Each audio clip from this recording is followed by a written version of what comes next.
Good day. Ira Epstein of Linn and Associates with your metal market wrap-up for this Wednesday, and we're now at the 20th of January, 2021, about 6:15 p.m.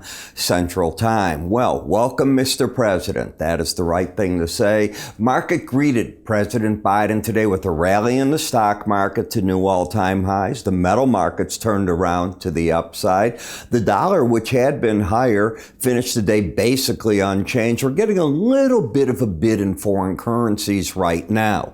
Bonds and notes were flat, giving up a little bit in the energies, but they had a good day to the upside. So when we come to the gold market, is this going to end up being a test of the 18-day average again at 1873.50? I think we'll find out maybe as early as the morning. We'll get an idea there. The market is, as it's played in this area, been failing. Could this be where the market turns itself? Maybe because it's anticipating lots of stimulus spending. Hard to tell. When we look at the chart here, this is a washout, a day like today, of this previous washout to the downside. So those that got overly bearish and as the market was headed down, the opposite happened to those people today. It's a churn, no question about it, but churns often happen at bottoms or at tops. Remember that, because the market's trying to pick up that energy and it doesn't go anywhere. The swing line negated itself. So prior to today, if you take a look, we had a pattern of lower highs, lower lows. Then with today's action, the market soars to the upside, breaks that pattern. A little bit of follow through tonight, but you'll run out of some momentum maybe. Why? Well, if we take a look, you're getting close to that 18-day average of closes. Now, another thing that we had been looking at, remember the 200-day moving average? I had been pointing out to you that that is a value average. A lot of traders, long-term traders, like to just buy at that number if they think that a market is broken enough, or sell at it if the market's way up, if they think the market's overdoing it to the upside. Well, this pattern, while we wash through it, is very similar to the pattern that we had there. And that's what I was picking up on as we were talking. So what I said is if it can find value here, the next level of resistance, then after that, the 1895.50 area. But I'm not getting ahead of myself saying that has to happen. Rather, what I'm saying is if you look at Bollinger Bands, the story was answered on the washouts each time that this market got to these numbers and bounced away from it. To me, that was more the key. So the question is this the bottom of gold as the market tries to pick up? No one has the answer yet. What I can tell you is it ended of a phase of the bear phase of the market, that lower high, lower low, and neutral would be that 18-day average of closes. In terms of momentum, you had an oversold market that is picking up, and now you're still in oversold territory because even tonight, one of the numbers are under 30. So oversold market, a market that's working on correcting that. Bias is now to the downside, and there is no trend on the swing line.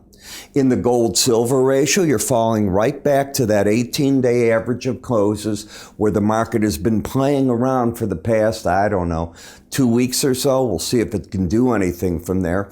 The silver chart is extremely similar to that of the gold. You've left your downtrend. If I take out these 2 days, you had lower highs, lower lows into the lower Bollinger Band 2 times. And you know what I would tell you? That's where I think the pros are going to cover their shorts.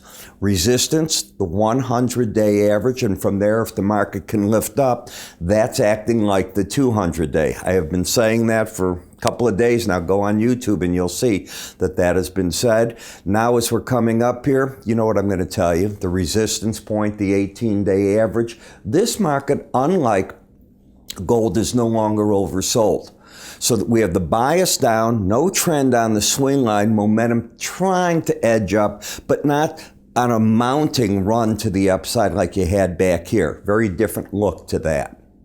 In the copper market, no trend at all. Very much a sideways market right here. I was listening to some pros today talking, oh, maybe you can get back to the 350 area. I don't know why you would.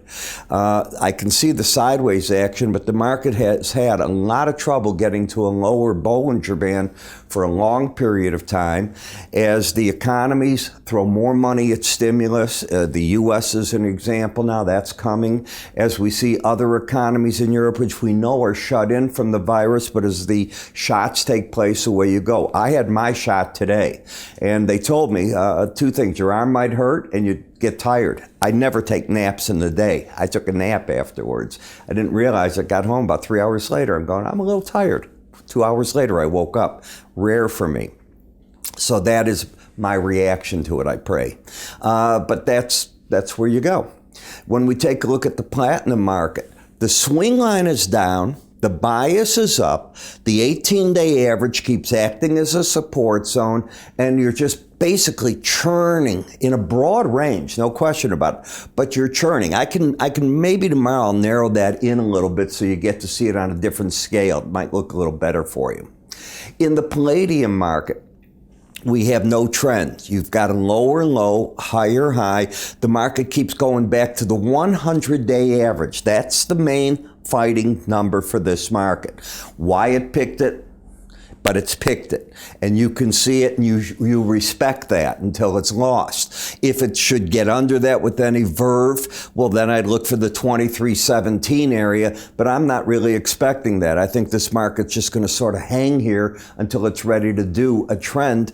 And if you look at the weekly charts, I'm more inclined to think the next pop could be the upside than downside, but we'll see if that is in fact going to be the case. Last, in the dollar index, the trend continues up in overbought territory.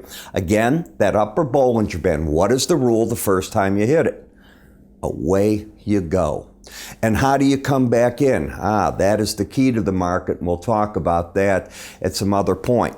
I am formulating those special mini courses that I told you I was going to do on Bollinger Band, slow stochastics, and outside days. So you're going to get 3 different courses coming from me. You can either, when they're ready, purchase them or not. But they're for the more sophisticated trader. They're for the trader I'll call sophisticated, that's already taken my charting course, understands the basics of what the swing line, slow stochastics, and the others are. And then I'll give you some tools in that mini course that maybe you can use for that. There'll be more about that. I'm formulating it right now. I hope to record one of them between now and at least the very, very beginning of February and have it ready to go.